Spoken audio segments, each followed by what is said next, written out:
Magandang araw po mga mami sir. Nandito pa rin po kami sa bayan ng Umingan. Isa na naman pong property per sale ang aming ipe-present. Ayan pong daan na yan ay patungo sa two-way cemented road po. Provincial highway po yan. Mga ilang metro lang po yan ma'am and sir.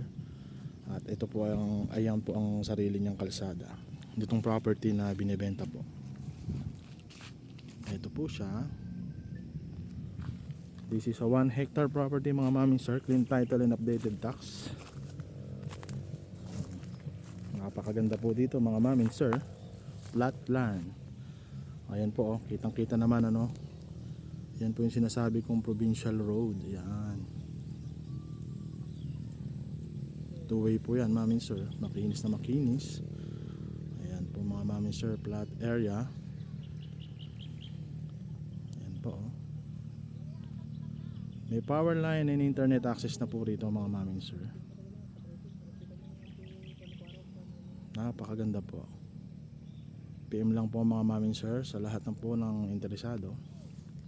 Maraming salamat po. God bless.